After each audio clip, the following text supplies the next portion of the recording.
इस सारी कहानी के पीछे एक ट्विस्ट है। और वो जो ट्विस्ट है वो है एक सेल्फी। यानी एक सेल्फी ने एक आदमी को उठाकर वजीर आला बना दिया। ये कैसे हो सकता है? ये बात है 2020 की, जब विजय गिरफ्तारी से वापस आया अपने सेट पे ताकि वो अपनी फिल्म की शूटिंग मुकम्मल करे। लेकिन जब वो वहां पहुंचा तो हजारों की तादाद में, कुछ लोग कहते हैं कि लाखों की तादाद में नौजवान उसके मद्दाह वहां पे मौजूद थे। विजय ने एक ऊंची जगह पर खड़े होकर अपने मद्दाहों के साथ एक सेल्फी बनाई। उस दिन विजय को एक बात समझ आ गई। वो बात क्या थी आपको अभी पता नहीं चलेगा। शुरू से शुरू करते हैं और आपको बताते हैं कि ये कहानी एक्चुअली है क्या। जोसेफ विजय चंद्रशेखर, जो आजकल मशहूर है थलापति विजय के नाम से, ये भारत का एक बड़ा मशहूर एक्टर और बन गया वजीर आला। ये कैसे हुआ? इस सारी कहानी के पीछे एक ट्विस्ट है। और वो जो ट्विस्ट है वो है एक सेल्फी। यानी एक सेल्फी ने एक आदमी को उठाकर वजीर आला बना दिया। ये कैसे हो सकता है? ये बात है 2020 की, जब विजय गिरफ्तारी से वापस आया अपने सेट पे ताकि वो अपनी फिल्म की शूटिंग मुकम्मल करे। लेकिन जब वो वहां पहुंचा तो हजारों की तादाद में, कुछ लोग कहते हैं कि लाखों की तादाद में नौजवान उसके मद्दाह वहां पे मौजूद थे। विजय ने एक ऊंची जगह पर खड़े होकर अपने मद्दाहों के साथ एक सेल्फी बनाई। और उस सेल्फी ने विजय की और पूरे तमिलनाडु की तकदीर बदल कर रख दी। किसी को आइडिया नहीं था कि ये होगा, लेकिन ये हुआ। 2020 में खींची जाने वाली ये सेल्फी हिंदुस्तान की तारीख में सबसे ज्यादा शेयर होने वाली फोटो बन गई। और उस दिन विजय को एक बात समझ आ गई। वो बात क्या थी आपको अभी पता नहीं चलेगा। शुरू से शुरू करते हैं और आपको बताते हैं कि ये कहानी एक्चुअली है क्या।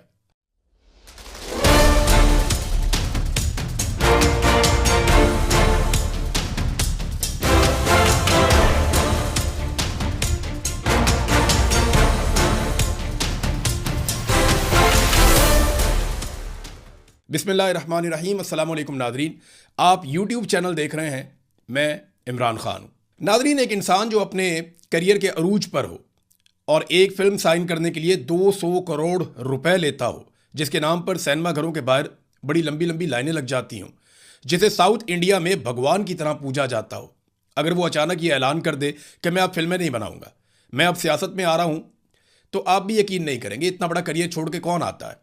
लेकिन ये कोई फिल्मी कहानी नहीं है, ये हकीकत है।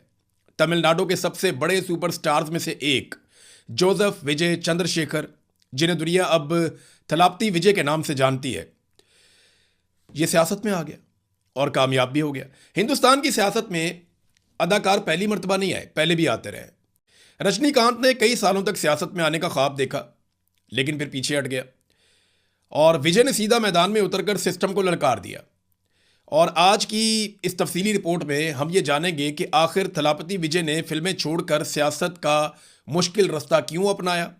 इनकी सियासी पार्टी तमिलगा वित्री कज़गम TVK, इसका असल मकसद क्या है, इनका नज़रिया क्या है, और इनके साथ हिंदुस्तान के रवायती करप्ट सिस्टम ने ऐसा क्या किया कि ये आदमी सियासत में आ गया। और हाल ही में तमिलनाडु के इलेक्शन में विजय ने किस तरह पूरी गेम तब्दील कर दी। तो शुरू करते हैं विजय की जिंदगी पर। यह बिल्कुल एक आम सी फैमिली के अंदर पैदा हुआ। विजय का जो बाप था चंद्रशेखर, ये तमिल फिल्मों के एक मशहूर डायरेक्टर्स में से एक था। और विजय की मां शोभा, वो एक प्लेबैक सिंगर थी, यानी फिल्मों में गाने गाने वाली खातून। विजय पैदा होता है 22 जून 1974 को चेन्नई में। अब लगता तो यह है कि एक डायरेक्टर का बेटा फिल्मों में आएगा, कामयाब हो गया, सबको यही लगता है। लेकिन विजय 1992 में जब पहली मरतबा फिल्म में आया और उसने एक फिल्म बनाई और अपना डेब्यू किया, तो उस पर बड़ी तनकीद हुई। ना सिर्फ उसकी फिल्म फ्लॉप हो गई, बल्कि मैगजीन्स के अंदर यहाँ तक लिखा गया उसकी तस्वीर छाप कर कि क्या ऐसी शक्लो सूरत का आदमी हीरो हो सकता है। उस वक्त विजय का मजाक उड़ाया गया, उसकी अदाकारी और उसके दिखावे के ऊपर, जैसा वो दिखता था, उसकी लुक्स के ऊपर टर्न्स किए गए। लेकिन विजय ने हार नहीं मानी, वो खामोशी से अपना काम करता रहा। 1996 में उसने एक और फिल्म बनाई और उसे एक बहुत बड़ा ब्रेक मिल गया उस फिल्म से। और लेकिन असल धमाका जो विजय ने किया वो उसकी एक फिल्म थी गिल्ली, जो उसने 2004 में बनाई थी। और इस फिल्म ने विजय को तमिलनाडु का एक बहुत बड़ा स्टार बना दिया। उसके बाद लगातार उसकी फिल्में आती रहीं। 2012 में, 14 में, 17 में, 21 में, 23 में लगातार विजय ने बहुत सारी फिल्में बनाई और एक के बाद एक ब्लॉकबस्टर फिल्म उसके नाम होती रही। उसकी फिल्में बहुत मकबूल हो रही थी, वो बहुत बड़ा एक्टर बन गया था। और सिर्फ साउथ इंडिया में नहीं बल्कि उसकी फिल्मों को डब करके हिंदी जुबान के अंदर बाकी इंडिया के अंदर भी देखा जा रहा था। आज की तारीख में विजय इंडिया में कमाई के लिहाज से जो अदाकार हैं उनमें सफ़े अव्वल का अदाकार था। यानी वो बहुत ठीक ठाक पैसे लेता था एक फिल्म बनाने के लिए। अगर आप उसकी ज़ाती ज़िंदगी में जाते हैं तो ये बहुत खामोश रहने वाला आदमी था। वो कभी मीडिया को इंटरव्यूज़ नहीं देता, वो कभी टीवी शोज़ में नहीं जाता, वो पब्लिक में बहुत कम बोलता है। वो सिर्फ अपनी फिल्मों की लॉन्च के वक्त कभी मीडिया से बातचीत करता था या मद्दाहों से बातचीत करता था। और उसकी तकरीर का जो आगाज़ है वो हमेशा एक जुमले से होता है। जुमला तो वो तमिल ज़बान का है, उसका तर्जुमा मैं आपको बता देता हूँ कि मेरे दिल में बसने वाले मेरे प्यारे फैंस, वो इस जुमले से हमेशा अपनी बातचीत का आगाज़ करता था। विजय का नज़रिया हमेशा से ये नज़रियाती तौर पे एक फलाई आदमी था। वो सियासत में आने से पहले उसने एक फलाई इदारा भी बनाया हुआ था जिसका नाम था VMK, यानी विजय मक्कल अयाकम। ये अब तमिल ज़बान का एक लफ्ज़ है, तो VMK के नाम से उसने अपना एक इदारा बनाया हुआ था और तमिलनाडु के हर ज़िले के अंदर गरीबों की वो मदद करता था। रात के वक्त पढ़ने वाले बच्चों के लिए उसने नाइट स्टडी सेंटर्स खोले हुए थे और ब्लड डोनेशंस के कैंप वो लगाता था। कुदरती आफात आ जाती थी तो तमिलनाडु की गवर्नमेंट से पहले विजय के लोग पहुंचते थे और इसके अपने जो वर्कर्स हैं, इसके अपने जो साथी हैं, वो सबसे पहले मदद करने के लिए जाते थे। अब विजय सियासत में क्यों आया, ये सवाल आपके दिमाग में आ रहा होगा। तो इसका जवाब जो है वो हुकूमत के पास है, क्योंकि तमिलनाडु की हुकूमत ने और बीजेपी की हुकूमत ने विजय के साथ कुछ ऐसा किया कि उसको सियासत में आना पड़ गया। विजय की मकबूलियत बढ़ती चली जा रही थी और सबकी इसके ऊपर नज़र थी और सब चाहते हैं कि जो मकबूल आदमी है वो हमें सपोर्ट करे, और सिस्टम अपने लिए ऐसे आदमी को खतरा भी समझता है। हिंदुस्तान के करप्ट पॉलिटिकल सिस्टम ने विजय को गिराने की कुछ कोशिशें की और उसकी वजह बनी उसकी 2 फिल्में। विजय ने एक फिल्म की 2017 में, फिल्म का नाम था मिर्सल। इस फिल्म में विजय का एक डायलॉग था और उस डायलॉग ने इंडिया की सियासत में आग लगा दी। इस डायलॉग में विजय ने हुकूमत के ऊपर तनकीद की थी और टैक्स को लेकर तनकीद की थी। इसका ये डायलॉग बहुत ज़्यादा वायरल हो गया, पूरे इंडिया में लोग इसको दोहराने लगे और हर जगह पे इसकी डिस्कशन भी हो रही थी। विजय ने जो डिजिटल इंडिया का एक पूरा कॉन्सेप्ट है उसके ऊपर तनकीद करते हुए ये कहा था इस फिल्म में कि हम 28% GST देते हैं, यानी हम जो टैक्स देते हैं जनरल सेल्स टैक्स वो 28% है, लेकिन हमारे अस्पतालों में ऑक्सीजन नहीं है, जबकि सिंगापुर के लोग 7% टैक्स देते हैं और वहाँ पे लोगों को मुफ्त इलाज मिलता है। ये बात पूरे इंडिया के अंदर डिस्कस हुई और ये डायलॉग मरकजी हुकूमत बीजेपी को चुभ गया। बीजेपी के लीडर्स विजय के पीछे पड़ गए, इसके ऊपर जाती हमले किए गए और फिर इसको उसके पूरे नाम से बुलाना शुरू कर दिया कि ये तो एक ईसाई है, ताकि लोग इससे मुतनफ़र हो जाएं। इसके फैंस इसको इसलिए छोड़ दें कि ये एक ईसाई आदमी है।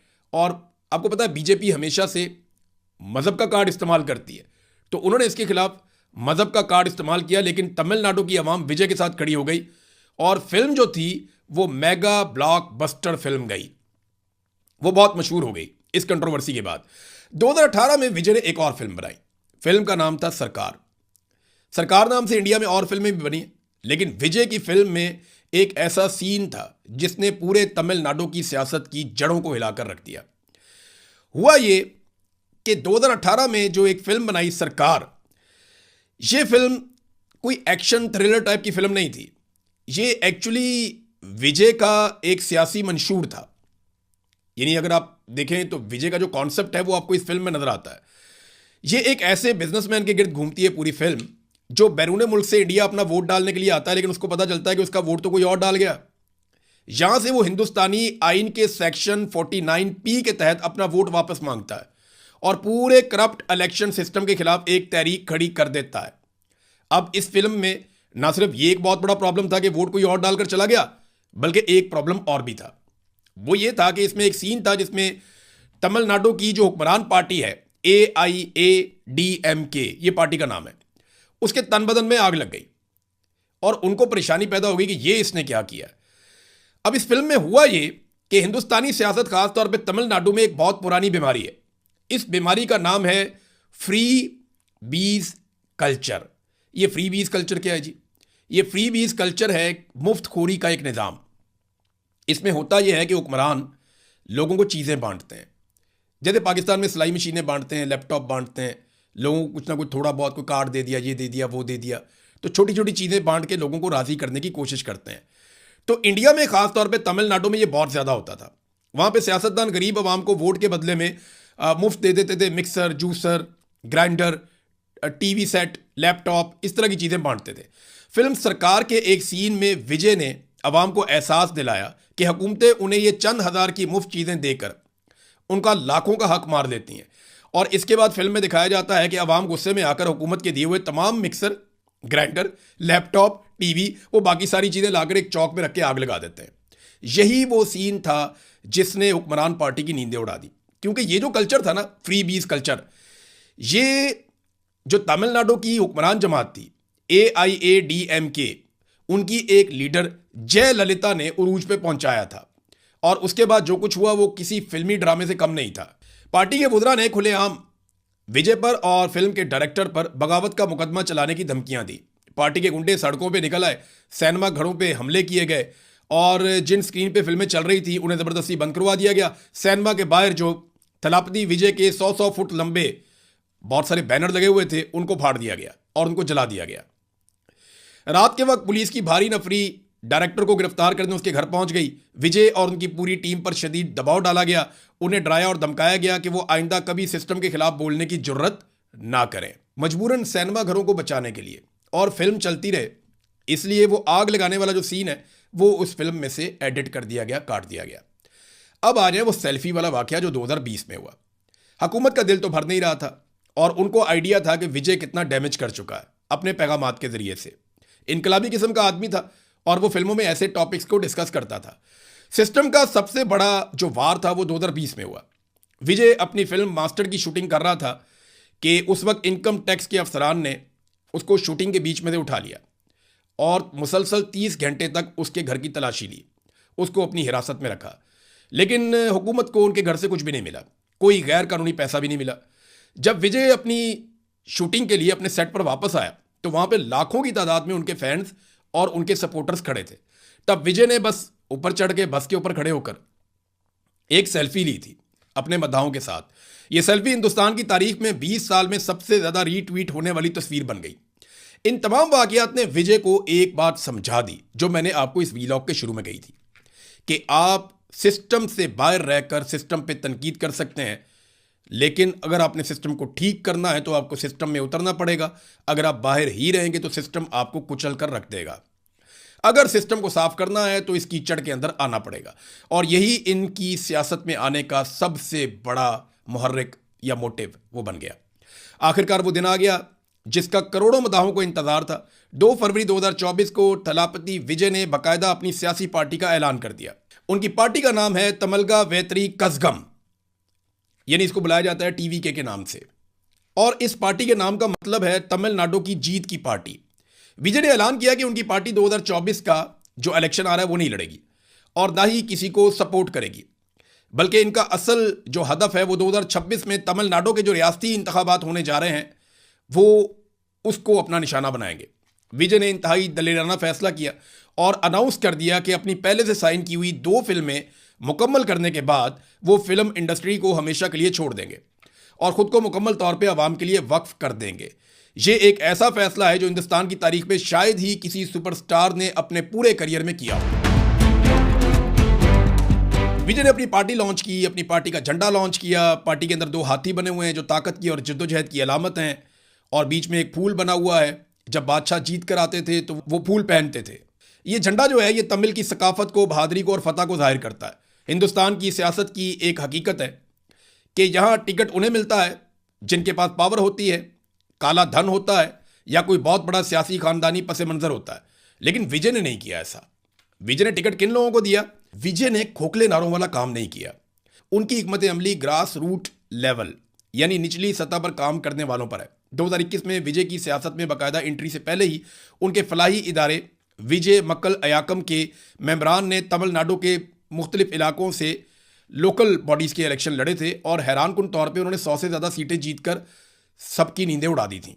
अब विजय ने जो पार्टी के टिकट तकसीम की है उसकी पॉलिसी बड़ी वाज़ेह थी। इसने पढ़े लिखे नौजवानों को टिकट दिया, पुराने और करप्ट सियासतदानों को अपनी पार्टी में शामिल करने के वो खिलाफ है। उसने यूनिवर्सिटी और कॉलेजों के जो टॉपर्स हैं उनकी हौसला अफजाई की, वो नौजवानों पर इन्वेस्ट कर रहा है ताकि एक नई और पढ़ी लिखी क़यादत सामने आए। औरतों की नुमाइंदगी, यानी विजय ने अपनी पार्टी में जो खवातीन का विंग है उसको बहुत ज़्यादा अहमियत दी है और खवातीन का बहुत वोट भी उसे पड़ा है। विजय ने ऐसे लोगों को टिकट दिया जिनका कोई क्रिमिनल रिकॉर्ड नहीं है और वो अपने इलाकों में फलाही काम करते आ रहे हैं, और वही टीवी के नुमाइंदे भी हैं। नाज़रीन, अब जरा थोड़ा सा देख लेते हैं कि तमिलनाडु की सियासत है क्या और विजय ने वहां पे जगह कैसे बनाई। तमिलनाडु की सियासत की जड़ें आज से 106 साल पुराने एक वाकये से जाके जुड़ती हैं। 1920 की दहाई में एक बहुत ही अजीम समाजी कारकुन थे, उनका नाम था ईवीआर पेरियार। तो ईवीआर रामास्वामी पेरियार ने एक तहरीक उस वक्त सेल्फ रिस्पेक्ट मूवमेंट चलाई थी, जिसे तहरीक खुददारी कहते हैं। उसका उसने उस वक्त आगाज़ किया था। उस वक्त एक्चुअली ब्राह्मणों का कंट्रोल था पूरे मुआशरे के ऊपर, और जो पेरियार था उसका नज़रिया ये था कि ज़ात पात का खात्मा किया जाए, ब्राह्मणों की इजारादारी से आज़ाद किया जाए, लोगों को, औरतों को उनके हकूक़ दिए जाए, और सबसे बढ़कर तमिल ज़बान और तमिल सकाफ़त के ऊपर फ़ख्र किया जाए। पेरियार के एक शागिर्द थे, उनका नाम था CN अनादुरई। ये नाम आपने याद रखना है। उन्होंने 1949 में इस नज़रिए को एक सियासी पार्टी की शक्ल दे दी और उसका नाम रखा गया DMK। ये सबसे बड़ी पॉलिटिकल पार्टी थी तमिलनाडु की। ये पार्टी आगे बढ़ती गई 1949 के बाद, और 1967 में इस पार्टी ने कांग्रेस को उखाड़ के तमिलनाडु से बाहर फेंक दिया, और उसके बाद से लेकर आज तक कोई भी नेशनल पार्टी आज़ादाना तौर पे तमिलनाडु में हुकूमत नहीं बना पाई। अनादुरई के जाने के बाद DMK पार्टी की क़यादत संभाल ली M करुणानिधि ने। करुणानिधि एक ज़बरदस्त किस्म का लिखारी था, ये बहुत तेज़ आदमी था, बड़ा शानदार सियासतदान था, और उसने DMK को एक नाकाबिले शिकस्त पार्टी बना डाला।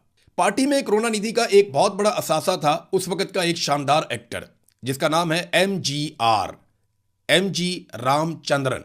ये अगर आप तस्वीर निकाल के देखें तो आपको पता चल जाएगा कि ये तमिल का बहुत बड़ा एक्टर था। ये फिल्मों के अंदर मसीहा का किरदार करता था, और असली ज़िंदगी में भी लोग इसको महात्मा और देवता ही मानते थे, और लोग इसकी लगभग पूजा करते थे। तो ये उस पार्टी के अंदर करुणानिधि का दायां बाजू था। इनके अंदर इख्तलाफात हो गए दोनों में, और ये दोनों आपस में अलग अलग हो गए, और जब इसको पार्टी से निकाला गया MGR नामी एक्टर को, तो ये सबसे बड़ी गलती साबित हो गई करुणानिधि की।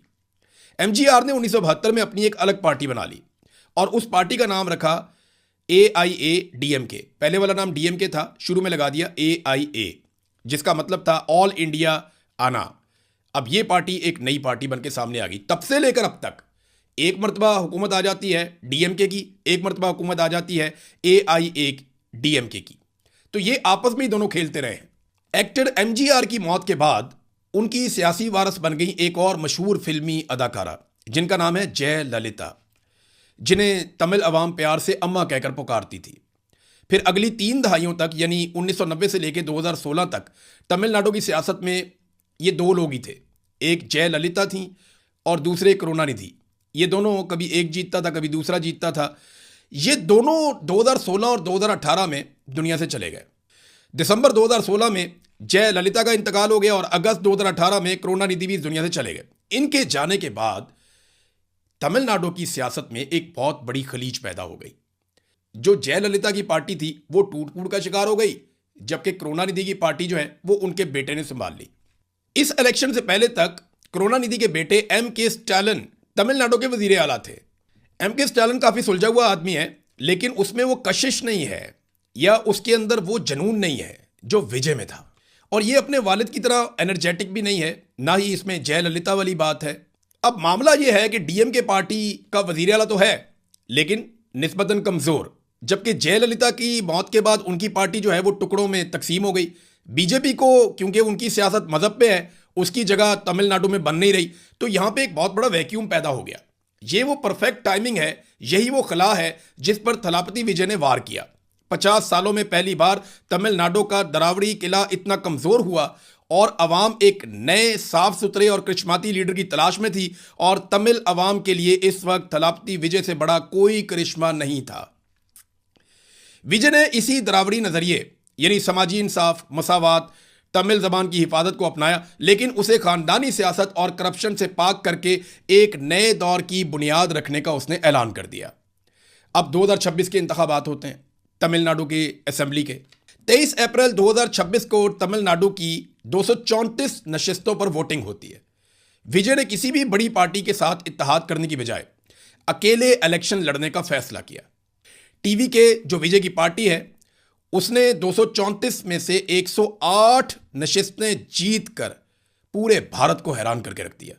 मजमूई तौर पे 35.1% वोट इस पार्टी ने लिए, जबकि डीएमके ने 24.2% वोट लिए और एआईएडीएमके ने 21.1% से थोड़े से ज्यादा वोट लिए। इस इलेक्शन में विजय ने नौजवानों के हाथों बड़े बड़े बुर्ज गिरा दिए। खुद विजय का अपना इलेक्शन और बहुत सारे ताकतवर सियासतदानों के इलेक्शन, लोग हैरान रह गए कि बड़े बड़े बुर्ज इस सियासत के अंदर उड़ गए, तबाह हो गए। विजय ने अपनी पूरी इलेक्शन मुहिम कैसे चलाई, यह भी बहुत इंपॉर्टेंट है। उसने डिजिटल मीडिया के ऊपर अपनी मुहिम चलाई। व्हाट्सएप के जरिए से, यूट्यूब के जरिए से, ट्विटर के जरिए से उसने अपनी इंतखाबी मुहिम चलाई। खामोशी से वो अपना काम करता रहा। उसने रवायती मीडिया को इंटरव्यू देने की बजाय बराह रास्त अवाम से मुलाकातें की, अवामी जलसे और जुलूस किए, अवाम के साथ जुड़ा रहा। विजय जहां भी जाता था सेल्फी बनाता था। बात वापस सेल्फी पे आ गई। विजय ने 2020 में एक सेल्फी बनाई थी, फिर वो अपने हर जलसे में अवाम के साथ एक सेल्फी बनाता था और उस वक्त जलसे का माहौल देखने वाला होता था। विक्रमांदी में होने वाला जो पहला जलसा था जो विजय ने किया, वहां पे लाखों लोग आ गए थे। उस एक जलसे ने साबित कर दिया था कि हवाओं का रुख बदल चुका है। 70% नौजवान इलेक्शन लड़ रहे थे जिनकी उम्र 40 साल से कम थी। बड़ी तादाद में डॉक्टर्स, इंजीनियर्स और सामाजिक कारकुनों को टिकट दिए गए थे। खवातीन की नुमाइंदगी पर खास तवज्जो दी गई थी। तो थलापती विजय की यह कामयाबी महज एक इत्तफाक नहीं है, बल्कि वो बड़ी प्लानिंग के साथ लड़ा है। उसने एक एक कमजोरी का फायदा उठाया है और उसने देखा उसके लोगों को क्या चाहिए और उसने नीयत के साथ काम किया है। और विजय ने उस गुस्से का फायदा उठाया जो अवाम के दिलों में पुराने सियासी निजाम के खिलाफ था। विजय ने साबित किया कि अगर नीयत साफ हो और जज्बा सच्चा हो तो आप अकेले भी पूरे निजाम का रुख मोड़ सकते हैं। तो नादरीन, ये थी विजय की बड़ी इंटरेस्टिंग कहानी। क्या पाकिस्तान में ऐसा हो सकता है?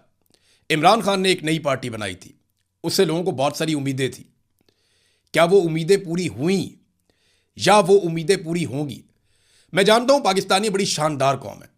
पाकिस्तानी भी तंग है, परेशान है रवायती सियासतदानों से, दकियानूसी सिस्टम से, निज़ाम के जुल्म से, जबर से, फसायत से, एस्टेब्लिशमेंट के हथकंडों से।